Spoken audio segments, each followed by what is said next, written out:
Hi friends, ఫస్ట్గా నా channel subscribe చేసుకోండి. ఈరోజు మాకు సైంటిస్ట్తో ఇంటర్వ్యూ చేస్తున్నాను.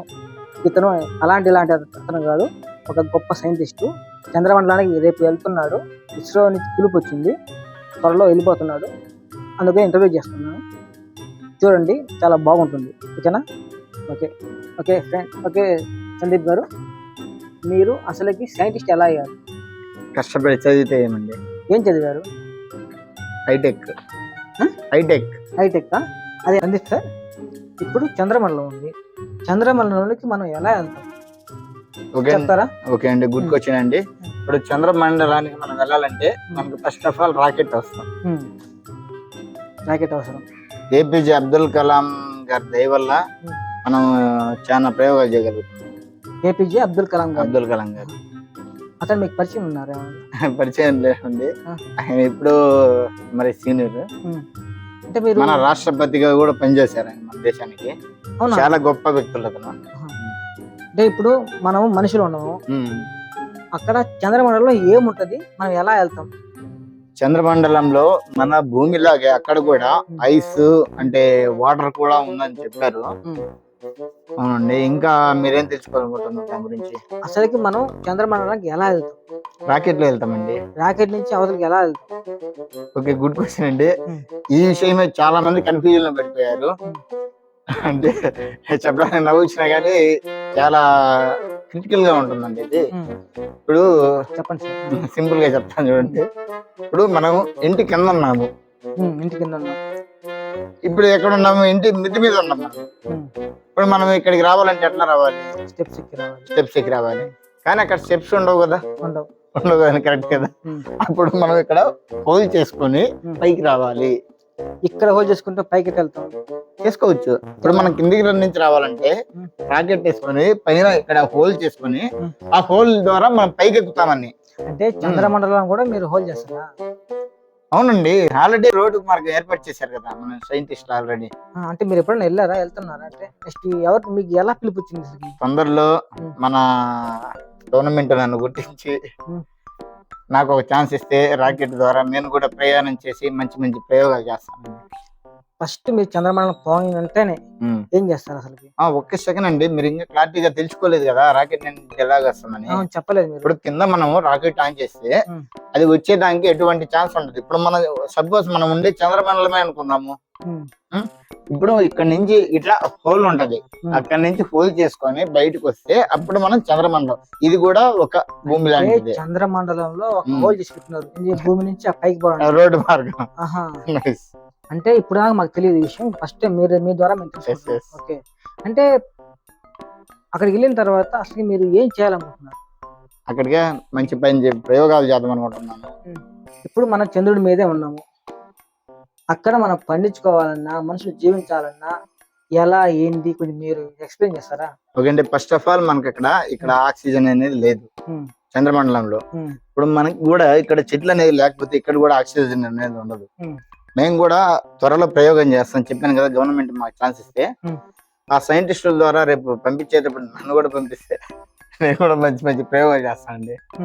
అంటే మీకు ఆల్రెడీ పిలుపు వచ్చిందని విన్నాను, అది నిజమేనా? కరెక్ట్. అది ఇంకా బయట పెట్టలేదు. శ్రీహరికోట వాళ్ళు ఇంకా మనకు పర్మిషన్ ఇవ్వలేదు. ఇస్తే తప్పకుండా వెళ్తాను, మన దేశానికి మంచి పేరు తెస్తానండి. అక్కడికి వెళ్ళిన తర్వాత ఫస్ట్ ఏ పంట పండిస్తారు? ఫస్ట్ పంట మన రైతులు పండించే పంట, మొదటి పంట బియ్యం అండి. వరి పంట పండిస్తారు. అక్కడ వాటర్ ఎలా ఉంటాయండి? తెల్లగా ఉంటాయి, నల్లగా ఉంటాయా, చాలా ఎరుపుగా ఉంటాయా? వాటర్ అనేది మనలాగే ఉంటాయి. నల్లగా ఉంటాయా? అంటే మన కలర్ ఉంటాయా? చెప్పేసి మన అంటే భూమి లోకంలో ఉన్నట్టే అక్కడ కూడా వాటర్ అట్లాగే ఉంటాయి. ఇంకోటి మీకు ఇందాక చిన్న డౌట్ అడిగారు, నాకు వర్షాలు ఎట్లా పడతాయని కదా. చాలా ఈజీ అండి. మనకి భూమి మీద వర్షాలు పడినట్టే చంద్రమండలం కూడా వర్షాలు పడతాయి లేదా? అక్కడ అంటే మీకు సింపుల్ గా చెప్తానండి. ఇప్పుడు మనకు స్టెప్ మిద్దెలు ఉన్నాయి కదా, పైనుంచి పోస్తే కింద మిద్దోడికి పడతాయి. ఆ కింద మిద్దోడు వాటర్ పోస్తే కింద మీద పడతాయి. అంతేగాని పై మిద్దె నుంచి నీళ్లు పోయిపోతే డైరెక్ట్ పడవు కదా. అర్థమైందా? అర్థం కాలేదు, ఇంకోసారి చెప్తారా? ఓకే, సింపుల్ గా చెప్తా. ఇప్పుడు ఇది చంద్రమండలం. ఓకే, బాగా అర్థమవుతుంది కదా. కింద భూమి, ఇక్కడ నుంచి మనం వాటర్ పోస్తే భూమిలోకంలో పడుతుంది. Okay, nice question. ఇప్పుడు చంద్రుడి మీద నీళ్లు పడాలంటే అదే అలానే మాకు ఇంకొక గ్రహం నుంచి పడాలి. అది ఇంకో గ్రహం, ఏ గ్రహం అది?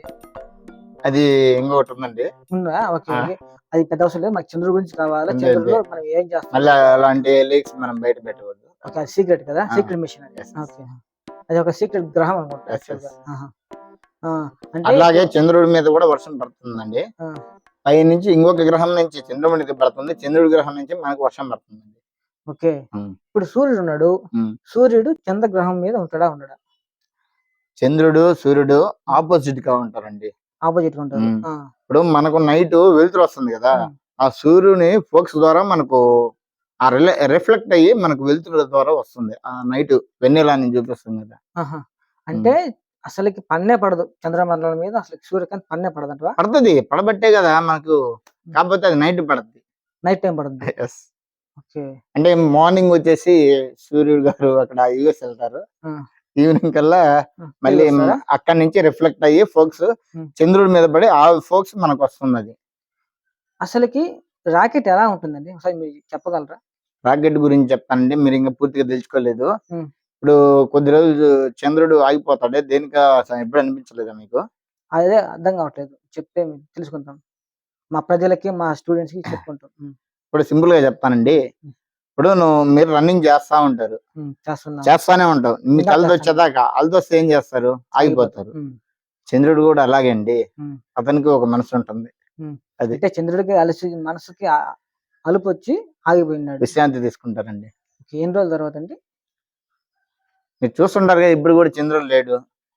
పగల టైం కదా, చంద్రుడు ఎందుకు ఉంటాడండి? కానీ ఉంటాడండి, కాకపోతే మనకు కనపరాదు. మార్నింగ్ టైం అంటే ఆఫ్టర్నూన్ టైం కదా, అది సూర్యుని రిఫ్లెక్ట్ వల్ల మనకు కనపరాదండి. ఓకే, అంటే ఇప్పుడు మనకి ఇక్కడ గొడుగు వాడతాం వర్షం పడితే, చంద్రమండలంలో ఏం వాడతారు? అక్కడ కూడా గొడుగు వాడతారు. అంటే ఇక్కడ నుంచి ఎత్తుకొని పోతారా గొడుగు గారికి? అంతే. అంటే అక్కడ ఒకవేళ వస్తువులు తయారు చేయాలంటే ఎలా తయారు చేస్తారు? ఫస్ట్ ఆఫ్ ఆల్ అక్కడికి పోవాలంటే మనం ఆక్సిజన్ ఎత్తుకొని పోవాలండి, ఎందుకంటే అక్కడ ఆక్సిజన్ ఉండదు కదా, గాలి అసలు ఉండదా? ఉండదు. అంటే ఆక్సిజన్ తీసుకొని పోయిన తర్వాత ఆక్సిజన్ ఎంత బరువు ఉంటుంది, ఎంత వస్తుంది? ఆక్సిజన్ వచ్చేసి లో వెయిట్ ఉంటది, అవన్నీ సీక్రెట్స్ అండి, చెప్పకూడదు. అన్ని సీక్రెట్స్? ఆక్సిజన్ కూడా సీక్రెట్స్ అండి? ఉంటది. ఉంటది సార్. ఇక్కడ మామూలుగా భూమి మీద శాటిలైట్స్ అన్ని ఉంటాయి కదా. అవునవును. ఇప్పుడు ఆ శాటిలైట్స్ ఏంటి, భూమి నుంచి ఆ శాటిలైట్స్ చంద్రగ్రహానికి ఎలా పోతాయి, అలా ఎలా రిఫ్లెక్ట్ అవుతాయి, వాటి గురించి కొంచెం ఎక్స్ప్లెయిన్ చేస్తారా? చూడండి, చేస్తాను. సపరేట్ గా చంద్రుడి దగ్గరికే శాటిలైట్ పోవాలని లేదు, మామూలుగా అది అంటే లిమిట్, అంటే గ్రహంలో కాకపోయినా పైన వదిలినా కానీ ఆ శాటిలైట్ అనేది ఉంటుందండి, ఇబ్బంది అని లేదు. ఆ శాటిలైట్ ద్వారా రాకెట్ లో శాటిలైట్స్ పంపిస్తారు, 5 years మాత్రమే అది పనిచేస్తుంది, 5 years ఒకసారి అది చేంజ్ చేస్తుంది. దాని పరిమితి టైము కాలము 5 years మాత్రమే పనిచేస్తుంది. అసలు ఏంది అది శాటిలైట్? అవునవును, అంటే సోలార్ ప్లస్ చిప్ ఉంటదండి, అది దాని ద్వారా మనకు సిగ్నల్స్ వస్తాయి. ఎక్కడ పెడతారు యాక్చువల్ గా? ఇప్పుడు గొడుగు ఉంది, ఇదే గొడుగు ఉంది, అవును, ఈ గొడుగులో ఎక్కడ పెడుతుంటారు? నైస్ క్వశ్చన్ అండి. దీనికంటూ ఇప్పుడు ఇదేంటంటే టాటా స్కై ఉంది, సరే సపోజ్ చూసుకున్నాము. ఇంకోటి వచ్చేసి ఇంకా మిగతా ఉంటాయి గొడుగులు, అంటే డిటిహెచ్ అని, ఎల్డిటిహెచ్ అని చాలా ఉంటాయి. వాటికి ఒక్కొక్క సంస్థకి ఒక్కొక్క శాటిలైట్ ఫ్రీక్వెన్సీ అనేది ఉంటుందండి. ఈ ఫ్రీక్వెన్సీ వాళ్ళ శాటిలైట్ కి పంపించుకుంటారు. ఆ ఫ్రీక్వెన్సీ అనేది మన సెటప్ బాక్స్ లో కూడా ఫిక్స్ అయి ఉంటుంది ఆల్రెడీ, దానివల్ల మనకు రిఫ్లెక్ట్ అయ్యి అది వస్తుందండి. ఇప్పుడు మనం చెప్పాను కదా, ఫస్ట్ ఆఫ్ ఆల్ ఇది ప్రాసెస్ ఎట్లా అంటే, కింద నుంచి రాకెట్ ద్వారా పంపించేసి ఆకాశంలో వెళ్ళాక అక్కడ శాటిలైట్ వదులుతారు. అక్కడ నుండి మనకు ఆ శాటిలైట్ ద్వారా సిగ్నల్స్ ఎక్కడికి వచ్చి దీని ద్వారా మన సెటప్ బాక్స్ వచ్చి అప్పుడు మీకు టీవీలో పిక్చర్ కనపడుతుందండి. ఇప్పుడు మనం పోతుంటాం, మేఘాలు అడ్డు రావా? నైస్ క్వశ్చన్ అండి. మేఘాలు ఎందుకు అడ్డు ఉంటాయి? అప్పుడు మీరేం చేస్తారు? మేఘాలు వస్తే ఏం చేస్తాం, బాగా ఉంటాయి, ఆస్వాదిస్తాం, అంటే అది కొంచెం మంచిలాగా ఉంటుంది. ఒకవేళ మెరుపు గాని ఉరుము గాని అవి ఎలా వస్తాయి, అవి ఎలా ఎప్పుడు చూసారా? ఇంకోటి అండి, నైస్ క్వశ్చన్, ఇది కూడా బాగుంది, చాలా మంది అడిగారు ఇది కూడా. ఇప్పుడు మేఘాలు ఇట్లా పోతుంటాయి కదా, దానికంటూ ఒక బలమైన శక్తి ఉంటుంది, అది ఢీ కొట్టినప్పుడు మనకు ఉరుములు మెరుపులు అనేది వస్తుంది.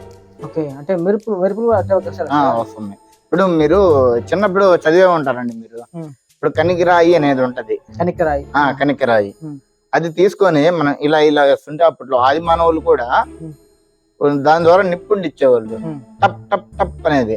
బాగా గుర్తుందా మీకు? చదువుకొని ఉంటారుగా. చదువుకున్నామండి, మీరు చదువుకోలేదు. ఓకే అండి. అలాగే ఇది కూడా ర్యాపిడ్ అయినప్పుడు మనకు నిప్పులు అది వస్తుంటాయి కదా, అలాగే అక్కడ పిడుగులు, పెద్ద పెద్ద శబ్దాలు వస్తాయండి. సైంటిస్ట్ గారు, ఉమ్, ఇప్పుడు మనం అక్కడ పోయాం, ఉమ్. అక్కడ ఏదేదో వేసుకుంటారంట కదా యాక్చువల్ గా, ఇది ఏదో ఏదో ఏదో ఒక అవునండి. లాంటిది వేసుకొని- ఆక్సిజన్ జాకెట్. ఆక్సిజన్ జాకెట్, అది ఓకే. ఆక్సిజన్ జాకెట్ వేసుకుని వెళ్తారు, లేకపోతే నడిస్తే ఏమన్నా ప్రమాదం ఆడ? ప్రమాదమేనండి. ఆక్సిజన్ లేకపోతే మనిషి చనిపోతారు కదండి. ఆక్సిజన్ వేసుకుంటామండి, కానీ టోటల్ గా మొత్తం టోటల్ బాడీ అంతా కవర్ అయింది కదా. అవును. ఇంకొకటి వచ్చేసి అక్కడ మనకి గురుత్వాకర్షణ శక్తి వల్ల, ఇక్కడ గురుత్వాకర్షణ శక్తి ఇక్కడ ఉంటది, అక్కడ ఉండదు కదా, అంటే లోలో ఉంటది అది. అప్పుడు మనం అక్కడ తేలుతా ఉంటాం అండి, చాలా బాగుంటుంది. తేలుతా ఉంటాం. Okay sir. సైంటిస్ట్ గారు, ఇక్కడ మనకి రాళ్ళు ఉన్నాయి ఇల్లు కట్టుకోవడానికి. అక్కడ మనం ఇల్లు కట్టుకోవాలంటే అక్కడ రాళ్ళు ఉంటాయా, వాటర్ ఉంటాయా, అవన్నీ అన్ని ఉంటాయా? రాళ్ళు ఉన్నాయి, మనం ఇల్లు కట్టుకోవచ్చు. తొందరలో ఎన్టీఆర్ హౌసింగ్ కూడా స్టార్ట్ చేస్తుందండి. అక్కడ చంద్రమండలం అవకాశం ఇస్తే, గవర్నమెంట్ ప్రోత్సహించి మమ్మల్ని పంపిస్తే ఆ ఏర్పాట్లు కూడా మా దేశ చేయడానికి మేము ఎంత దానికైనా రెడీ అండి. చంద్రమండలం. గ్రేట్ సార్, మీరు నిజంగా చాలా కానీ చాలా.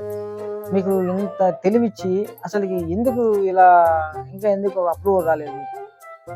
వస్తుందండి తొందరగా, అదే నేను కోరుకుంటున్నాను. మీకు ఖచ్చితంగా అప్రూవల్ రావాలని మనస్ఫూర్తిగా కోరుకుంటూ చాలా తీసుకుంటాను సార్. ఓకే అండి, థ్యాంక్ యూ అండి. ఇలాంటి ఇంటర్వ్యూలు మీకు కావాలి అనుకుంటే సబ్స్క్రైబ్ చేసుకోండి, like and share. Okay friends.